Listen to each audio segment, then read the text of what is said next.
An Erios original.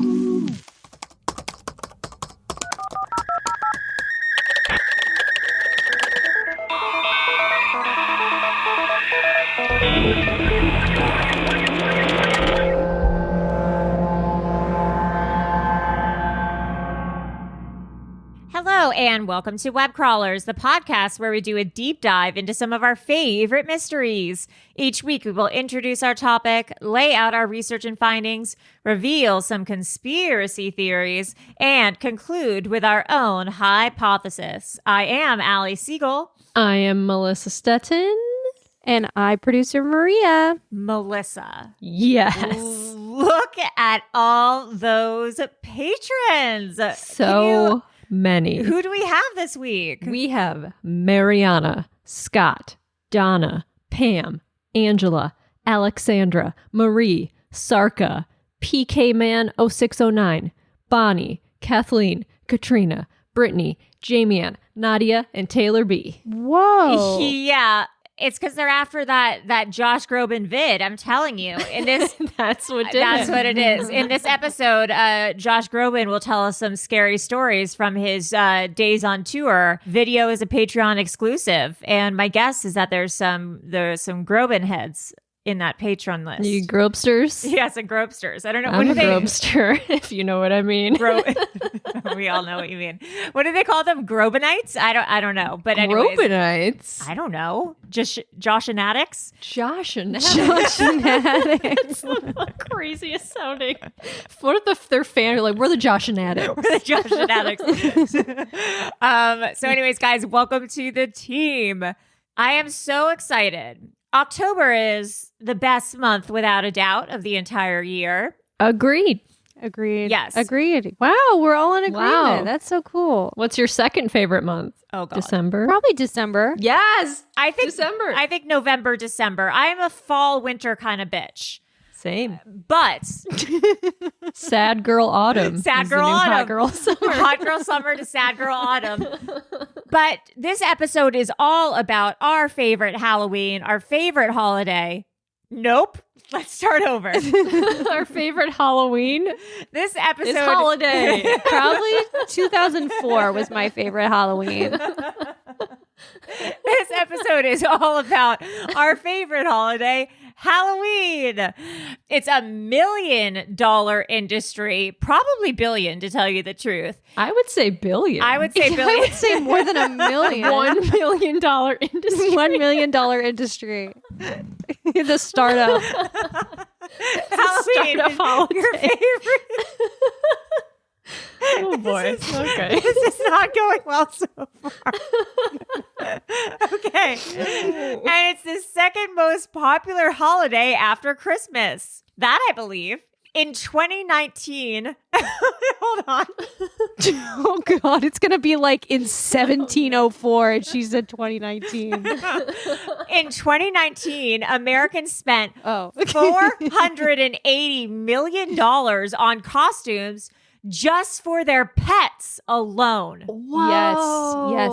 I'm Yeah. guilty. Yeah, guilty as charged. Guilty. Guilty as charged, Guilty. baby. Now let's get into the history of Halloween, from its origins with the Druids to the Romans to Ooh. now. Melissa, play that beat. Okay, let me open Oh, my God. Apple, are you listening? Or is this something you want to put on? You're new and noteworthy? Girls of every age, would you like to see something strange? Come with us and you will see. This is Halloween. This is Halloween. This is Halloween. It's Okay, you get it. You get it. You get it. You All get it. right. The origins of Halloween started 2,000 years ago in ancient Ireland. Back there, it was called Samhain, spelled S-A-M-H-A. Sorry. Sam Hain? It's pronounced Samhain? Yeah. I swear I'm not on drugs or anything right now. I don't know what's wrong with me. Okay. Samhain was on October 31st. It was the beginning of the dark half of the year, a time of cold. Also a belief that the dead were coming maybe to life at this time. They were particularly powerful. The Celtic druids would dress in costumes and gather around bonfires and offer sacrifices to kind of appease the spirits. It was believed that the barriers between the worlds during this night were the thinnest, and they would try to see visions of what would happen in the year to come. Because if you think about 2,000 years ago, no internet, no social media. Whoa. I know. No telephones. So the best way to predict the future is by talking to these spirits over some sacrifices on a bonfire. So that's what this Samhain celebration was. It was the closing of summer and the beginning of fall, beginning of winter, and trying to predict what the next season would bring. Also, now we have heat, we have technology, we have clothing and shelter. We have a good North Face jacket that allows us to survive these cold temperatures. The winter was very different times back then. It was kind of a fearful, darker time. So they would try to commune. They did have clothing and shelter, though. I know, but it wasn't. They didn't have Canada Goose down jackets. They didn't have a goose down jacket and an HVAC. Okay, you know what I right. mean? So, so they would try to commune with the spirits to see what would happen in terms of the harvest and the year to come. A lot of this is from history.com, by the way. The Celts believe that on this night before the new year, the boundary between the worlds would be blurred. So there are things that they could do to talk to the ghosts. In addition to causing trouble and damaging crops, the Celts believed that the otherworldly spirits made it easier for the druids or Celtic priests to make predictions about the future. To commemorate the event, they did their bonfires. They would burn crops and animals as sacrifices to these different deities. Jeez. And the Celts would wear costumes, typically like animal heads and skins and things like that. So that's the first origin of wearing costumes around this time and communing with the dead. Then the Roman Empire starts conquering, colonizing, whatever your favorite word is. In 43 AD, Conquering. they start... I like colonize. Okay, great. They start colonizing a lot of this Celtic territory. And they involve two different festivals that are of Roman origin, and they kind of combine them with the Celtic celebrations. The first one is something called Feralia, and this happens in late October. It's a Roman holiday that commemorates the passing of the dead. The second was called Pomona, and this is the Roman goddess of fruit and trees, particularly apples. So that is most likely where the origin of bobbing for apples came from. Oh. From this Roman holiday of Pomona and that Roman goddess. But as the Roman Empire continued to colonize and spread Catholicism, particularly around these Celtic lands, they wanted to Christianize the holiday, and they changed it to All Hallows Eve and moved it to November 2nd from October 31st. There was also a Christian holiday called All Souls Day, which also had big bonfires and parades where people would dress up as saints or angels and devils. Devils and the devils.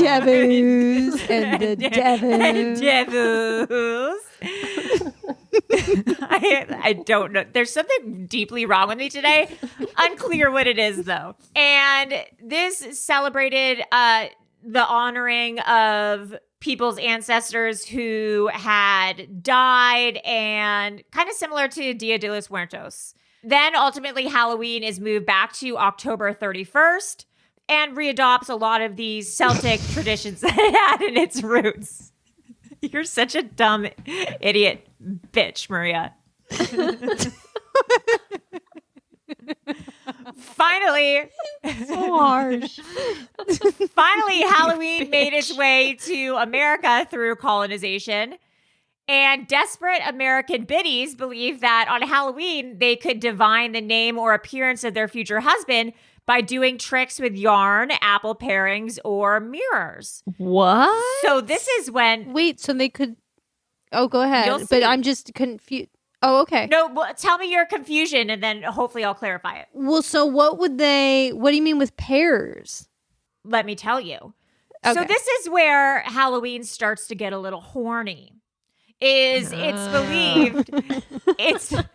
believed that women can divine who their husband will be in the future by doing many traditions that sometimes we still have today. For example, in particular, many young women believed in 18th century Ireland that a matchmaking cook could bury a ring in mashed potatoes on Halloween night, and that her true love would be lured to come to dinner and find it. What? Oh. Something that I don't believe we do anymore. I've never heard of a Halloween mashed potato tradition, but who knows? It's like Close Encounters of the Third Kind mashed potatoes. Yes. In Scotland, fortune tellers believe that eligible young women could name a hazelnut for each of her suitors and then toss the nuts into the fireplace. The nut. Yes. The nut. This is Todd. This is Gary. Yeah. This is John. Rick. The nut that burned to ashes rather than popping or exploding represented the girl's future husband. Oh, that's so fun. I love that. Can you imagine how fun that would be to like have a bonfire and throw in the hazelnuts? Have all your girlfriends over to name some nuts Yeah. and see what happens. Name some nuts. Nut Yeah, naming. Some nut naming. That'd be a fun bachelorette party game. That is fun. Yes. Unless you put in the one nut that was named like the fiance, and then that one exploded like as soon as they put it in, and then everyone screamed. And they said you can't marry him. I have a question. You know, Almond Joy, sometimes you feel like a nut, sometimes you don't.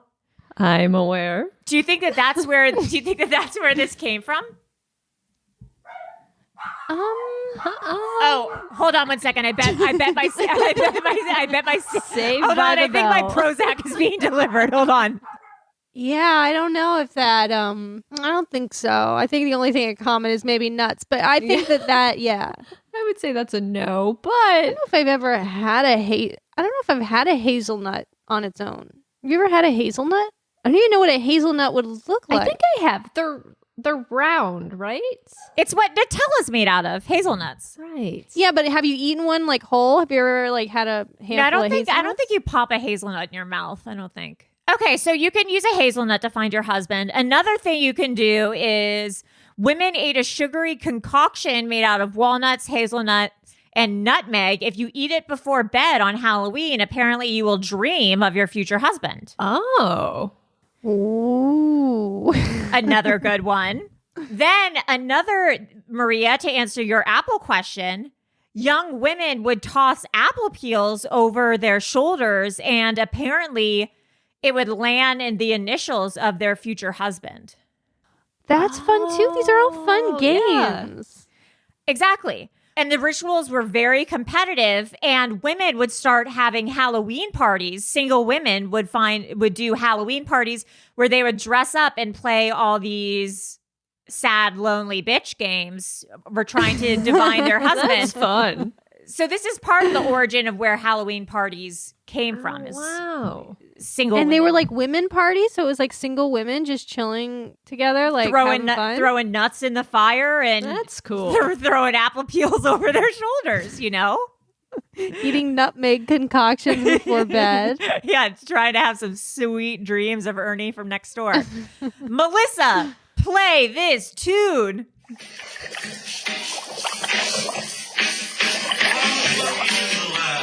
Late one night, when my eyes beheld an eerie sight, for my monster from his slab began to rise, and suddenly, to my surprise, he did the mash.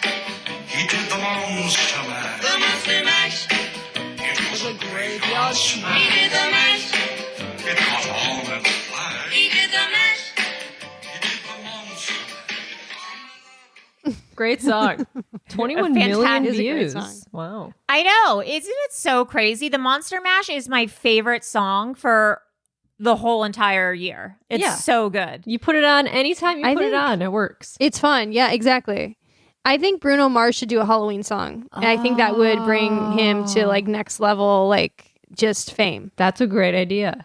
Why Bruno? Because I just feel he could do like a really fun Halloween vibe. I think he could make it like a really fun Halloween dance party song. It would be like half Thriller, half Monster Mash. I think that's honestly, if someone were to describe Bruno Mars, I'd say he's half Thriller, half Monster Mash. I agree. I see it. Yeah. And then maybe Josh, one of our guests for today, can do a operatic Monster Mash or something. Yeah, Josh, why don't you Yeah. do an operatic Monster Mash Yes, for all the Josh and good. addicts out for there. the Josh and addicts? For all the Josh and addicts. Now, you're probably asking yourself right now, I'm Maria. Why do people wear costumes on Halloween? Where did that come from? And I'll say, Maria, that's a good question. I'd really love to answer it for you right now. People initially would dress as spirits or things from the dark side in hopes that they would stay away from you so that you could just blend in with all the ghosts and monsters that were out for the night. So the Celtic Druids during that time, they would dress up as ghosts in hopes that this ghost won't notice me. It'll also think I'm a ghost. It's like in The Walking Dead. I was going to say in The Walking Dead. Yes, You when just they put rub shit zombie on your them. face. And then you just walk like this. They're like, "Oh, a fellow zombie, fellow zombies." So at first they were Walking Deading themselves, but then it took a lot of different incarnations. There was something called souling. And this started from All Souls Day. And it's this belief that your loved ones could be trapped in purgatory. So it was the purpose of you, their relatives on earth, to pray for them so that they could move on. And beggars and kids would go house to house in costume so that people didn't know who the beggars were and say, in exchange, if you give me some food, I'll pray for people in your family who have passed on to ensure that they go on to heaven. Oh. So it was this exchange of people being in costumes because they didn't want their community to know that they needed money. B, the exchange of something for food.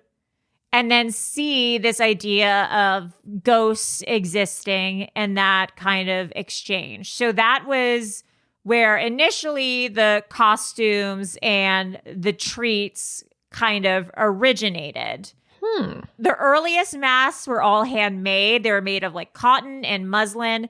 If you Google 1930s kids Halloween, it's some of the scariest. It's eerie. It's some of the scariest pictures you've ever seen in your life. Oh no. There is nothing scarier than a 30s Halloween, a 30s or 20 Halloween. Because it's just people it's just kids it's just kids in normal clothes with these terrifying homemade paper mache masks. Oh, no. Yeah, it's a lot to take in. It's almost just not, your brain can't even process it. No, it seems like the scariest movie you could watch today.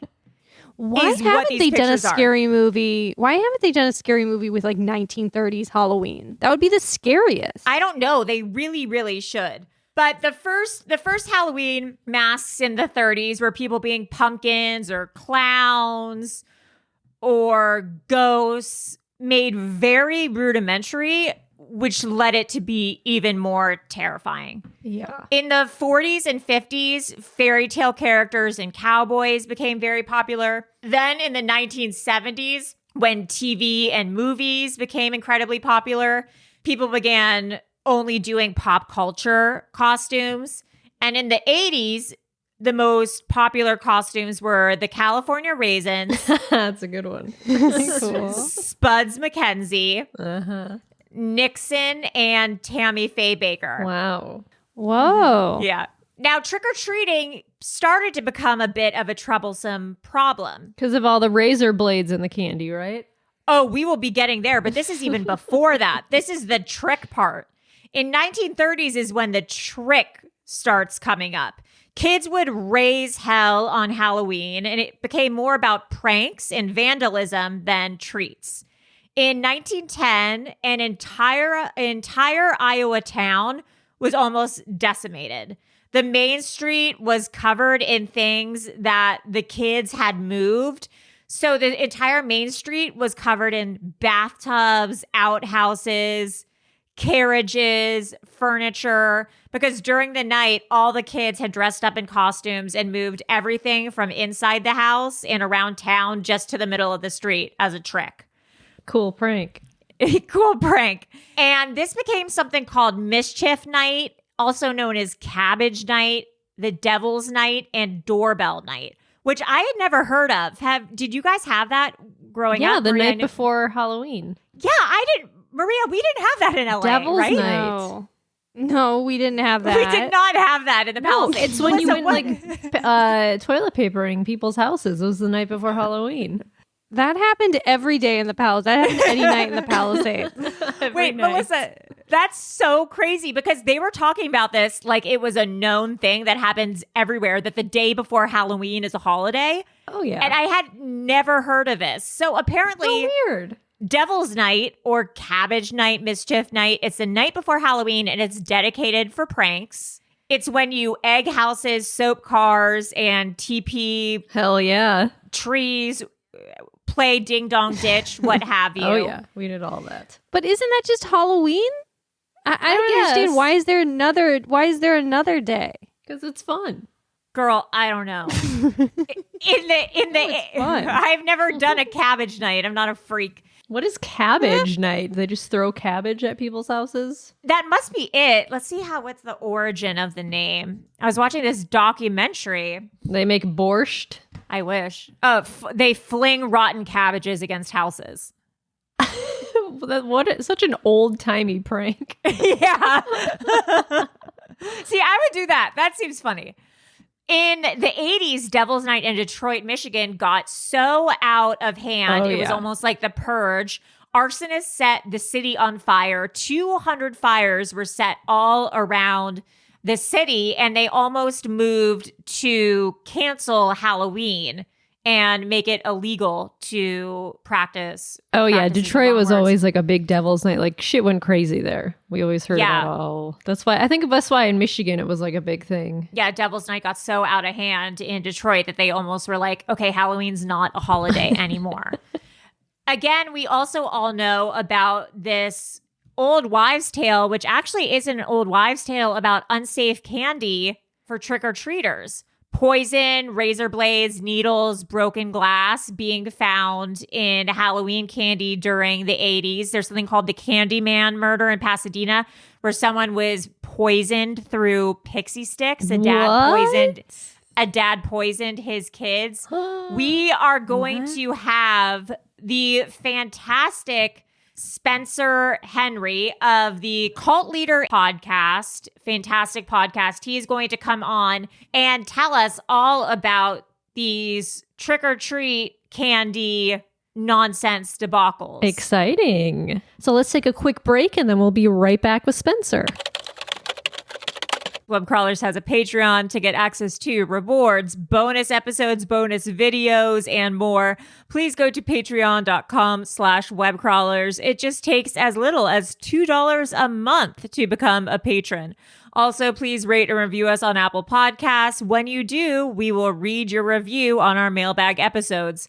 If it's 5 stars, that is. Also, probably if it's 1 star, but please just make it 5 star. Don't do that. Yeah, that's not incentive.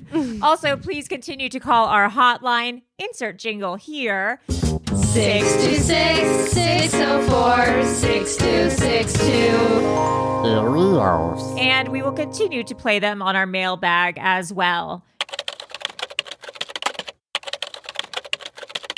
Now, back to our program. Now we have Spencer Henry of the Cult Leader and Obituary podcast, spelled bitch, which I'm obsessed with. That's funny. Amazing. That podcast talks about obscure, bizarre, and scathing obituaries, which is hilarious. Cult Leader does crimes, true crime, paranormal, everything exciting that we love. He is going to tell us about the trick part of trick-or-treating. Ooh. Yes, exactly. And whether or not this urban legend of deadly Halloween candy is fact or fiction. Spencer, thank you so much for joining us today. We are huge fans of your podcast, as I just gushed about before. You had a great episode about the trick part of trick or treat.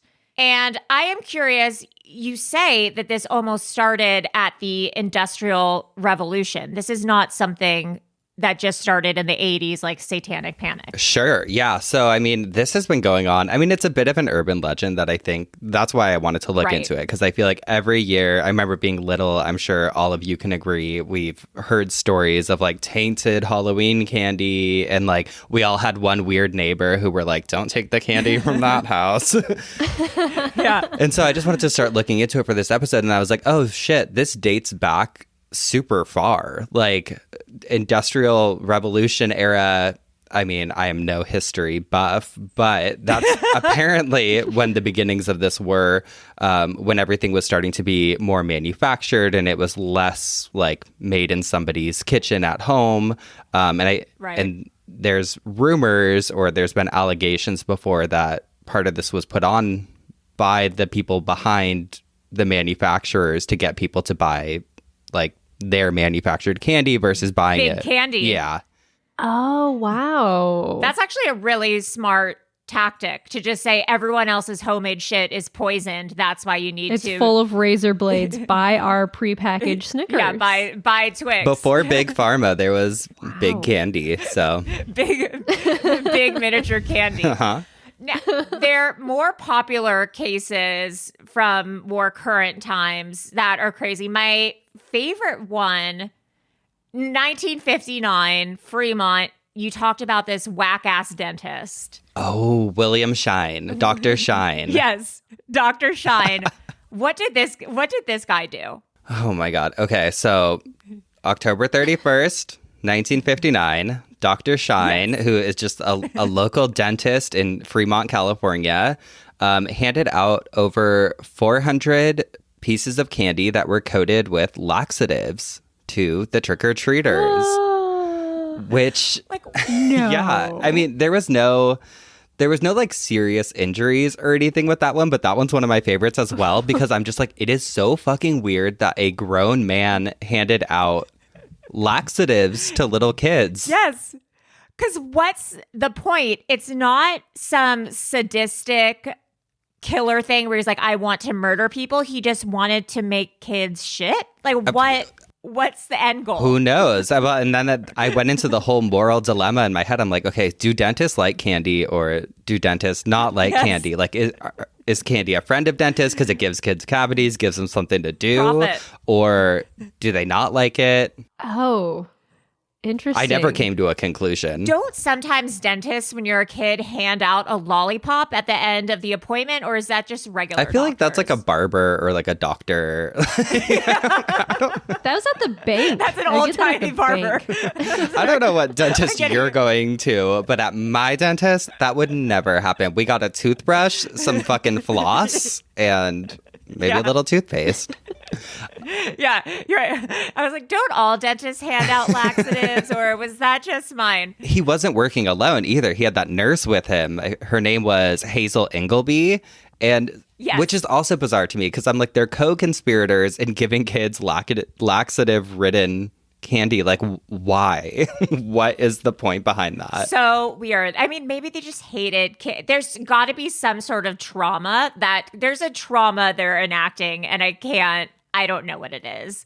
Also, I never realized pixie sticks are a hugely dangerous theme in this lore. Yes. Oh, you can put literally anything whatever in there. you want. Yeah. Well, I mean, technically, they're supposed to be, at that point in time, like in the 70s, 80s and everything, that I talk about in the episode, they're supposed to be heat sealed because they came in those like big plastic tubes or whatever. Right. But people People did some dangerous stuff with pixie sticks. The first case you talk about is this guy or this kid, Kevin, in Texas. Or no, he was in Kevin Detroit. In the O'Brien excuse me, Kevin in Detroit. What happened there? He was the one. It's actually really sad. So he was 5 years old, and they took him to the hospital because he came home from trick-or-treating. He ate a pixie stick. He ended up going into like a comatose state. Jesus. And then they tested some of the candy that he had brought home from trick-or-treating, and they realized that there was this mixture of, it was a very potent mixture of heroin that had been cut with quinine. And it was odd because authorities, I think when that happened, were all like, well, that's kind of strange because who would, like, an addict isn't going to waste their supply by putting it on trick-or-treat candy. And then a dealer is obviously not going to, waste the time doing that. Heroin can be pricey, I've heard. And it's, so it was really odd to them and it stuck out to them. But basically what ended up happening was that he had actually, this 5-year-old kid had gotten into his uncle's heroin supply, ingested some of it, died, and then the family tried to cover it up by sprinkling the powder onto some of his Halloween candy. Oh my God. Jesus Christ. Horrible. And that's the thing that I learned from listening to your podcast is a lot of these are kind of inside jobs. Yes. That have created this lore. I mean, the dentist is something separate, but a lot of these are familial issues of kind of self-poisoning. Yeah. This happened again. It was the O'Brien family in Texas, right? Also awful. Yeah. So that was in Houston, Texas. And it's probably one of the more well-known stories around like tampered Halloween candy. This was another pixie stick incident. Yeah. But this time there should have been multiple victims. However, there was only one. But basically what happened is this dad and this neighbor dad, they all took their kids trick-or-treating. When they got home that night, one of the kids, this kid Timothy O'Brien, like begs his dad to let him have a piece of Halloween candy. And he's like, yeah, well, why don't you have one of these pixie sticks? And so he helps Timothy open up the pixie stick. Timothy tastes it and he's like, oh, it's super bitter. And so the dad, Ronald O'Brien, pours him a glass of Kool-Aid to just kind of counteract the bitter taste that they were having and sends him off to bed. But less than an hour later, Timothy was found convulsing on the bathroom floor. He was like throwing up, super sick. Oh my God. He's an 8-year-old. The dad calls an ambulance. The ambulance takes him away and he ends up passing away. But it turns out that the dad had actually been the one that laced the pixie sticks with cyanide. He handed them out to both of his children, as well as 3 other neighborhood children. And they found this out because the authorities start looking into the dad, like, because obviously they're going to look at the people closest to the deceased. Right. And they found out that he had, I don't remember the exact number, but he had like taken out an additional $20,000 life insurance policies on both of his children before. Oh my God. Before like a month or something before Halloween. So that was like fully planned. That's so suspicious. Yeah. What are you doing? On kids? Like, I always wonder that, like, especially when it comes to like homicides involving spouses. I'm like, do you not realize how guilty it looks taking out like $1 million life insurance policy on your wife before she mysteriously dies a month later? Like, how do you not? You gotta wait a year. Wait it out. Wait 2 years. It's this. They should always flag it. Anytime someone takes out a life insurance policy on anyone, the cops should flag it and begin investigating ASAP. Well, and how are people not like? I guess I feel like both parties, all parties involved should have to be there for the signing. I'm like, if my partner wanted to take out a life insurance policy on me, I'd be like, hey, wait a minute. I'd like to review this and sign it. That's crazy. That's also, I never even thought of that. I wonder if that's a thing that everyone has to be there and maybe the wife is just oblivious that like, oh, we're taking out another life insurance policy. This doesn't mean he's going to kill me. It's the Erica Girardi syndrome of... I'm just letting, which I know so many people like that their husbands handle the finances and they're just kind of like, whatever, like, I think we're good, we're protected, whatever, but they actually don't know what's happening. Or is it like that? Yeah.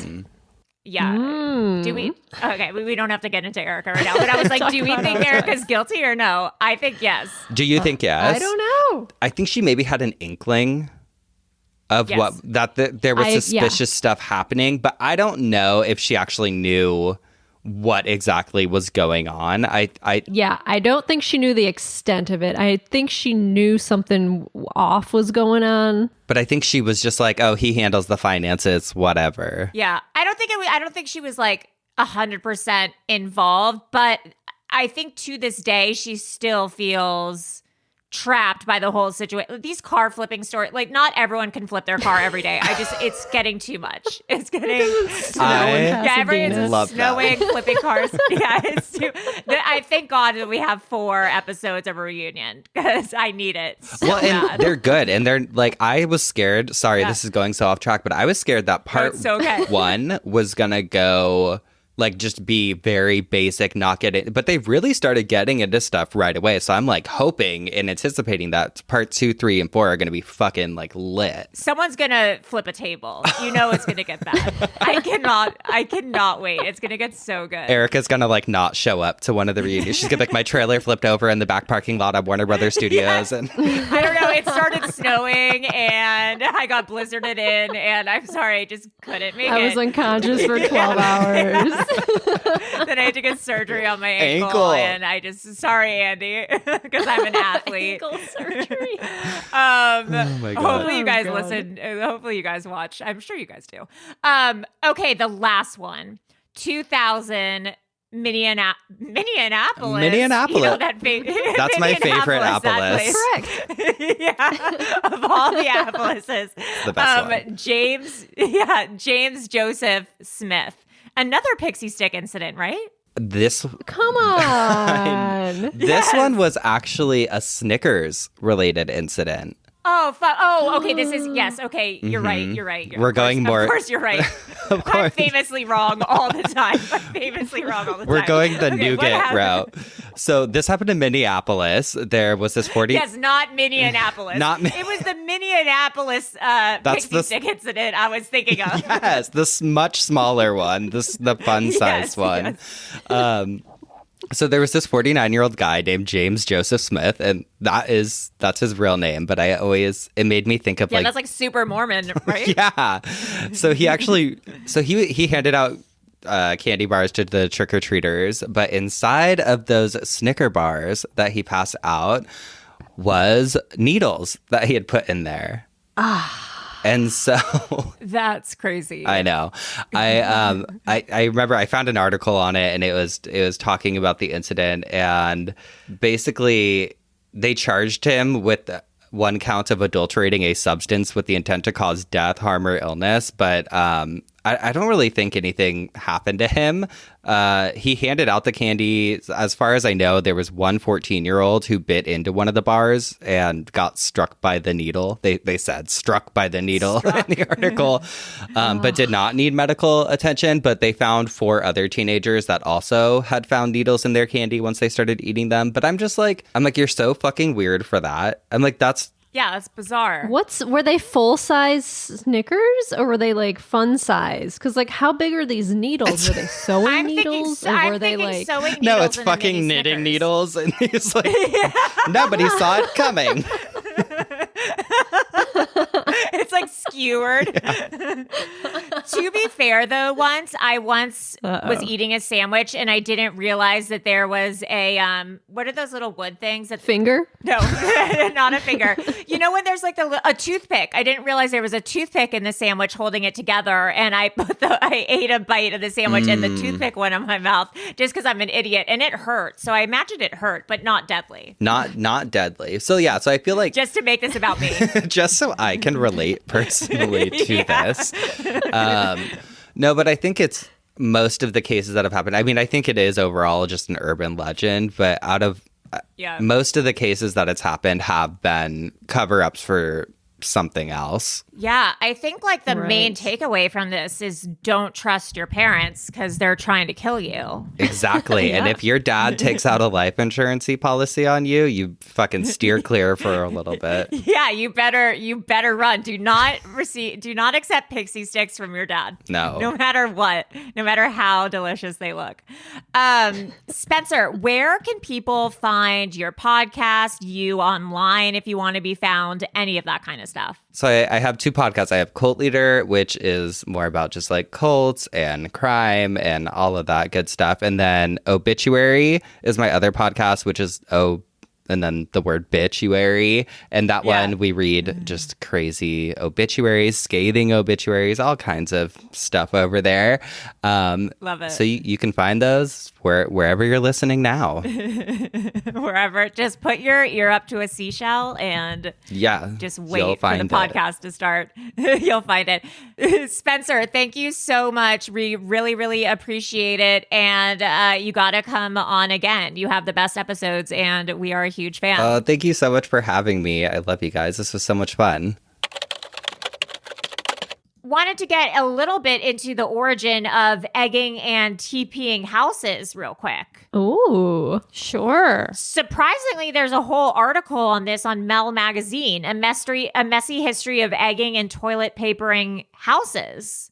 And it all started with this Devil's Night. The act of throwing, it says, raw eggs at people has been around since the Middle Ages, when prisoners were put in stocks and pelted with eggs for humiliation. Then in Elizabethan times, theatergoers would show disapproval for performances by throwing rotten vegetables like cabbages or eggs. Uh-huh. Apparently, Arnold Schwarzenegger was once hit with an egg while running for governor, which I did not know. So this became an easy, cheap, plentiful way to show your disapproval in something messy, hard to clean up. As for toilet papering, it says that's a newer phenomenon since the 1850s. It's cheap, easily obtained by anyone. It can't cause actual damage, mostly. It's just annoying to clean up. It's just annoying. Especially if it rains after the toilet paper's up. Oh, it's a mess. Oh, that's bad. Our house got TP'd. Our house got no. TP'd.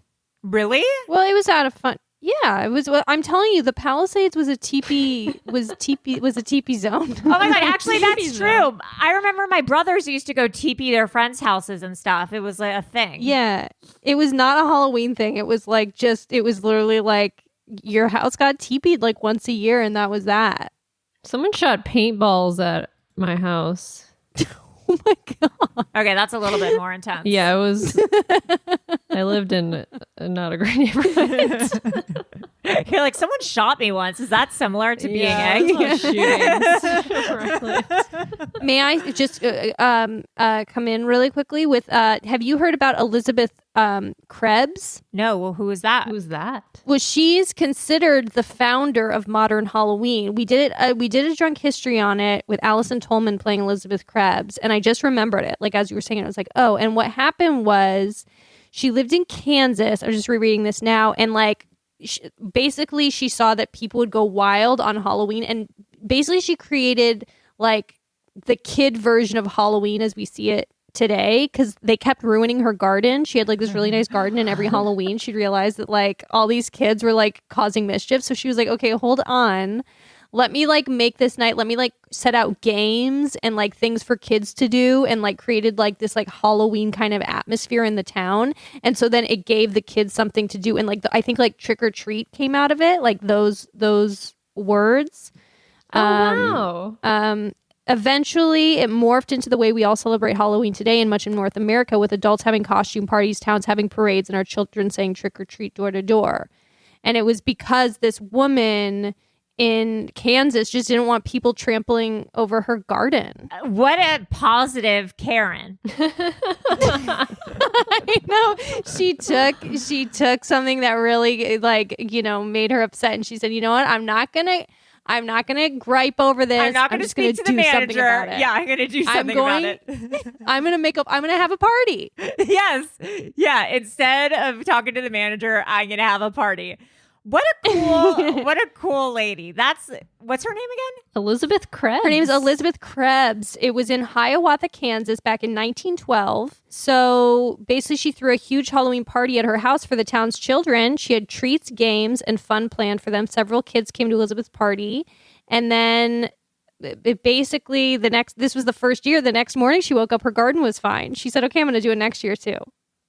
What a fun lady. I want to be Elizabeth Krebs for Halloween. She organized a townwide Halloween parade with events, games, costume contests. Wow. Yeah, that's a fun woman. You want an Elizabeth Krebs in your town. You want an Elizabeth Krebs in your town. No, you know what? Be the Elizabeth Krebs in your town. Be the Elizabeth Krebs you want to in the world, to see in the world. Be the Elizabeth Krebs you want to see in the true. world. Absolutely. Now, to sign off this episode, we have a spooky story with friend of the pod, Joshanatic Groban. He's going to tell us some actual terrifying stories from when he was on tour and saw and felt some actual ghosts. Ooh. So, pretty spooky stuff. So, to wrap up this episode, strap in, turn off the lights, especially if you're driving. Light a candle. Turn off your car lights. Turn off your car. Stop in the middle of the road and listen to this. Wahahaha. Okay, well, I am so excited. Today, I'm medium excited. Today we have my friend of the podcast, Josh Groban here, famed model, model, actor, comedian, singer. In that order. Yes, singer. Hi, Josh. Thank you for thinking of me in that order. It was a line from Zoolander. Yeah, I'm a real hyphenated wunderkind. I'm a Swiss Army knife of things. Well, one of those four things I'm sure is true, but thank you. I love the podcast and I love spooky things and mysteries and conspiracies and all that. So I very much have been enjoying listening to you guys do the pod, and thank you for having me on. Oh my God, of course. So Josh has some spooky stories of his own, and I was dying to have him on. And finally he said yes after I threatened him. You were dying to have me on. Yeah, we'll be using spooky puns throughout the throughout the interview. Josh, I know nothing of this story, so this is going to be a surprise. Yeah. All my reactions will be authentic. Okay, I have two, and I'll tell the first one first, and then you tell me if you want a second course. Because in my line of work, I do so much traveling, and I stay in so many hotels, and 99% of the time, it's very mundane. It's very homogenized. Every hotel looks the same. Every hotel window looks the same. I try to get out as much as possible because otherwise it's just like, it's the same decor. It's the same, it's comforting, but at the same time, really nothing very exciting. Every so often you get put in a hotel that has a really rich history that's been there a very, very long time. And I will preface these stories by saying that I had no inkling that there was a possibility that there was some haunting going on at these hotels before I got there. So there was no like, oh, I'm going to get haunted tonight. Like, you know, those guys that with the night vision goggles and, you know, a spider crawls on the wall and they think it's everything they could have possibly wanted to see.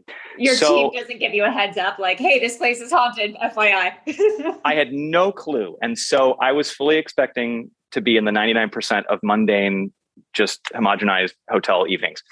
And so, okay, so the first one, I was in Louisville, Kentucky, which very, very haunted city, a lot of old buildings, a lot of stuff has gone down in that city.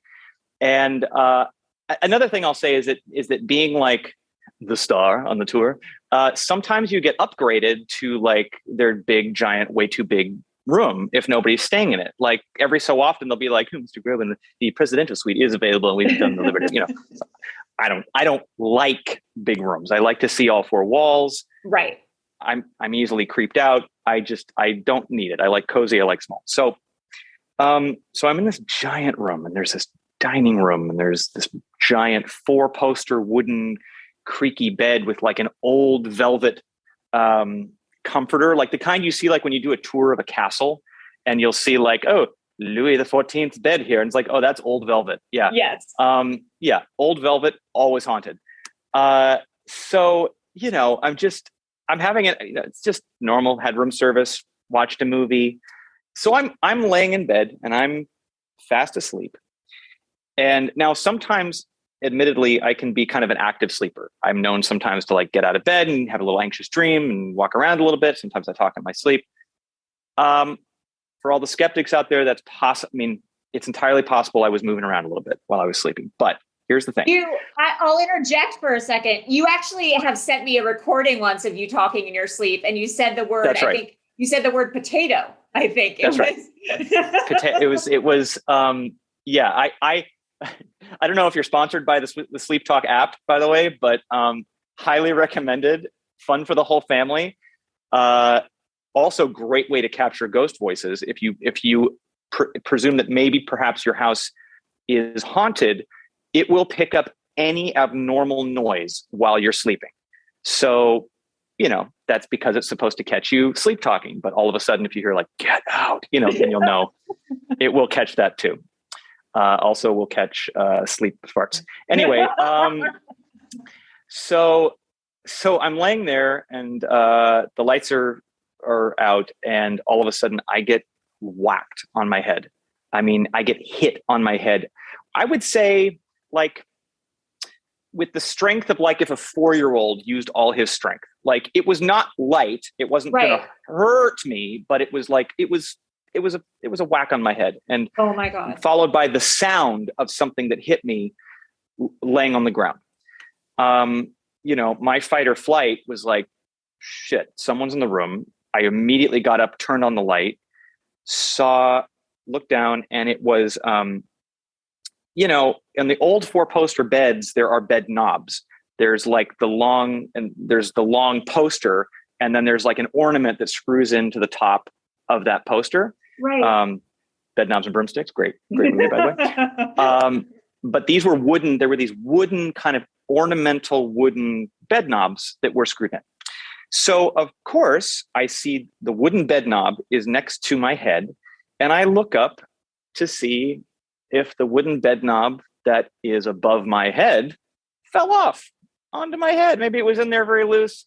I don't know.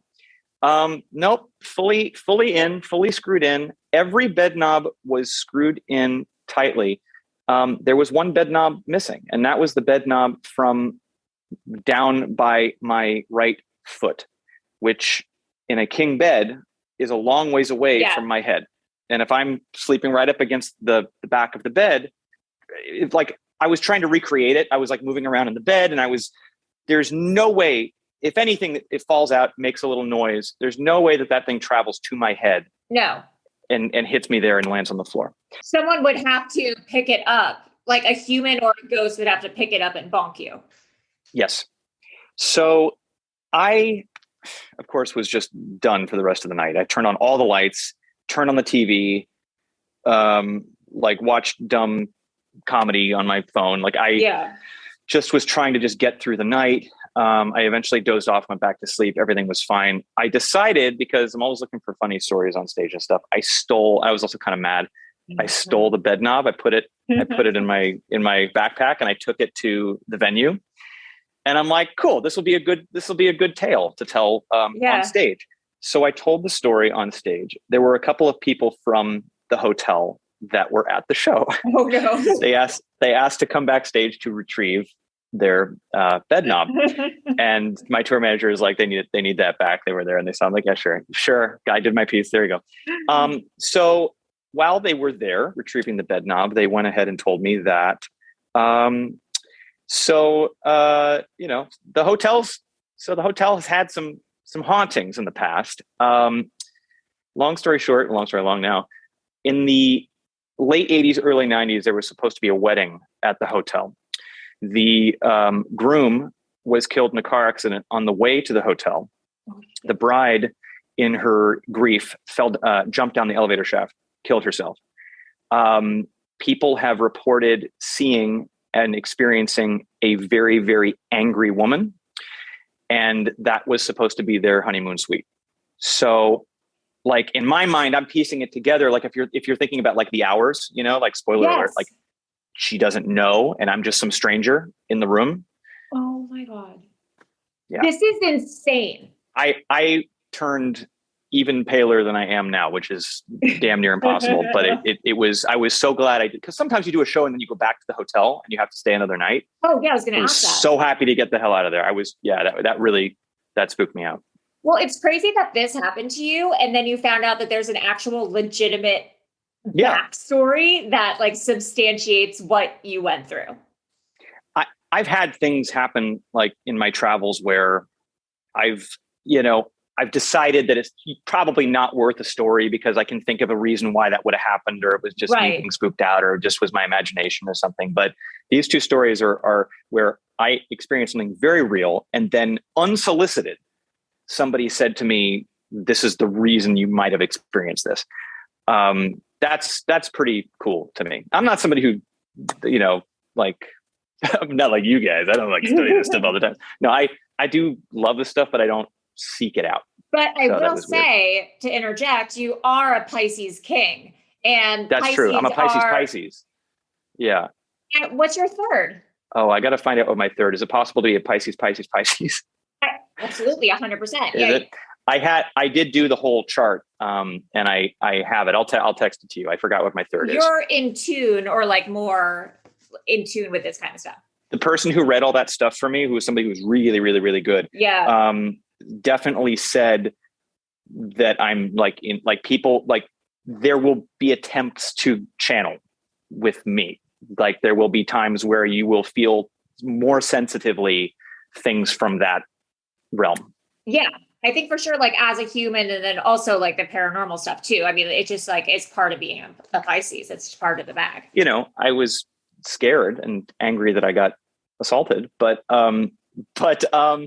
as somebody who has always been kind of like an agnostic, kind of somebody who's spiritually has always been very much like, well, I don't know, and I'm okay not knowing. But there's a lot of possibilities, and I'd like to believe that there are other things, and that there's not just nothing after this.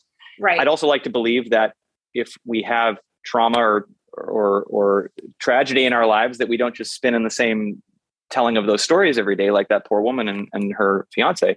So I don't know. Energies can work in different ways. I'm sure you've talked to people and listened to interviews where the idea of just kind of leftover energy can manifest itself in different ways that may not have anything to do with the actual moving on of a soul or anything like that. It's just, there's so much we can't see, can't feel, don't know.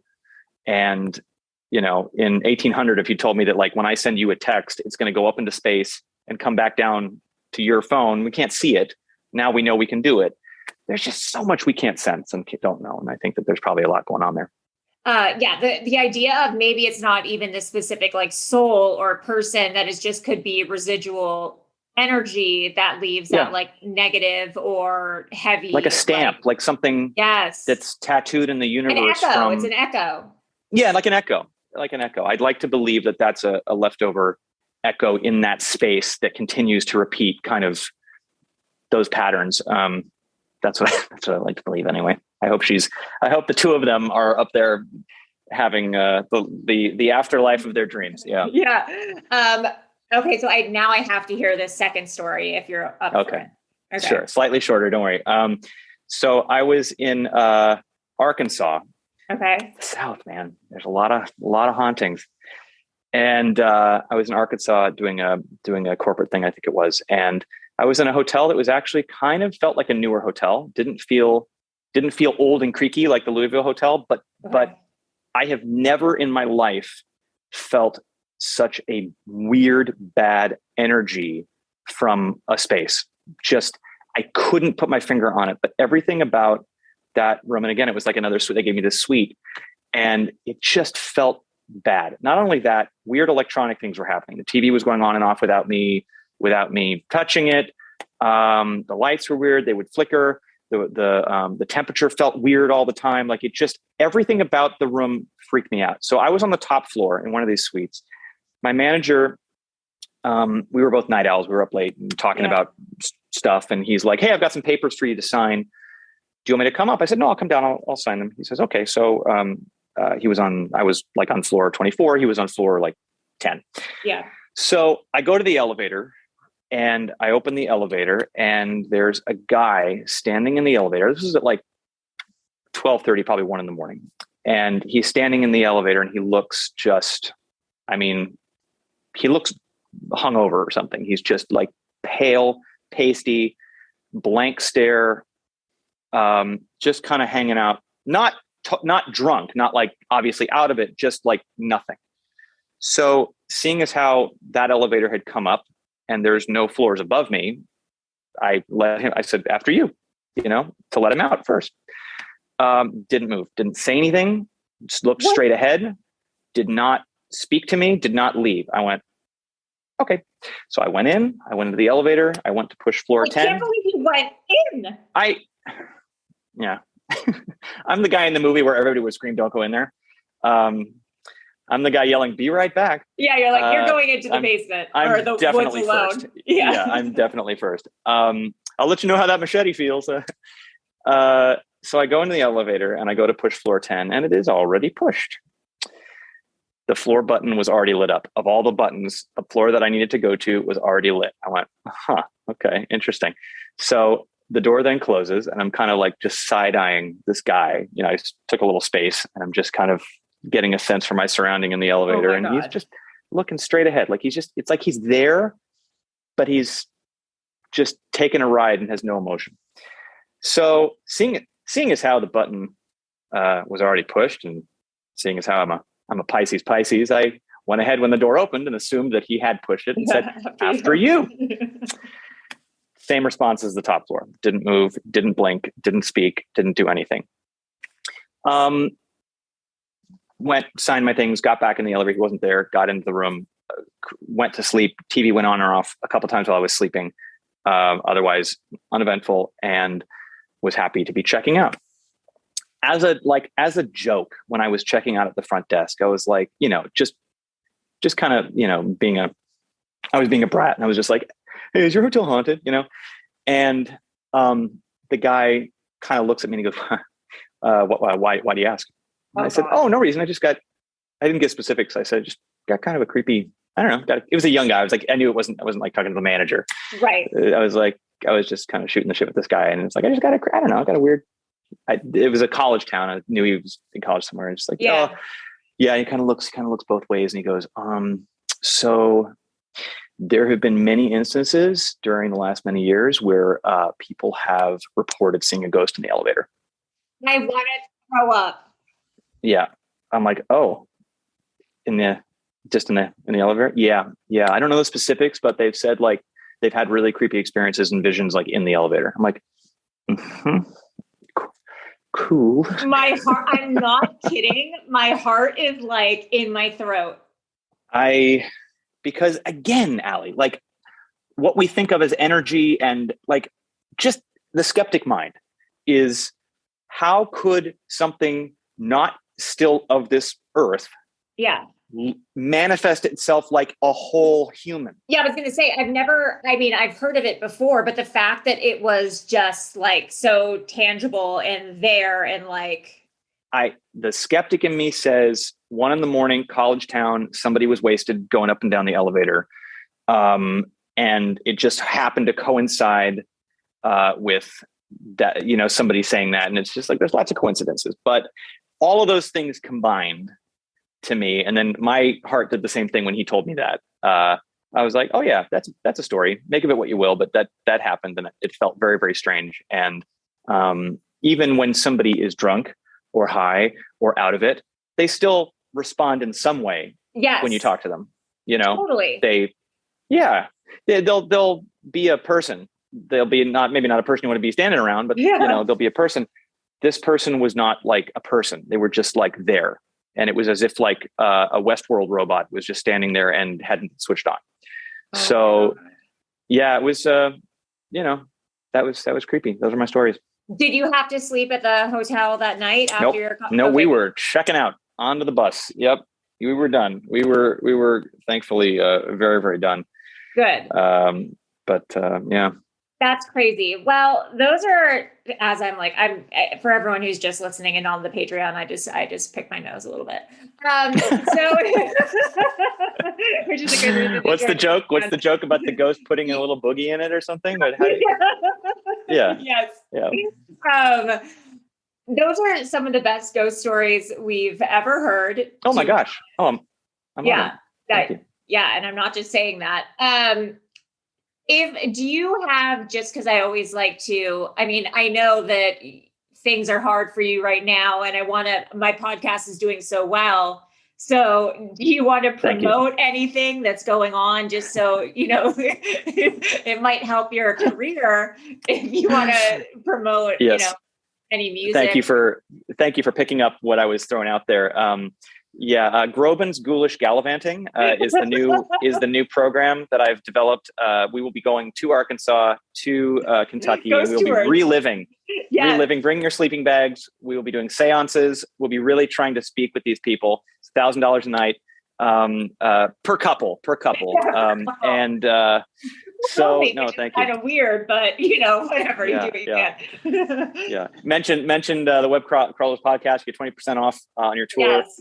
Yeah, and, that's actually our new sponsor.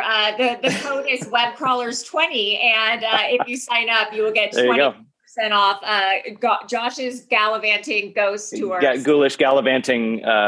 That's right. Yeah. There really aren't a lot of great G words to work with, unfortunately, for tours. No, but we used what we could. Yeah, absolutely, Josh. Thank you so much for taking the time to come on. We really appreciate it. Thank you so much.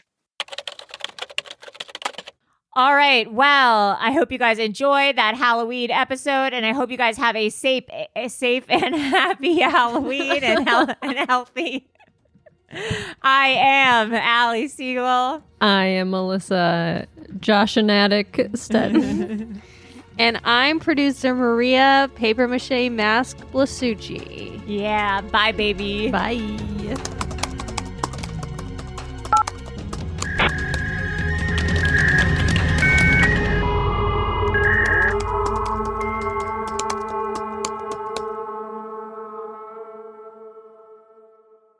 An Erios original. Powered by Acast.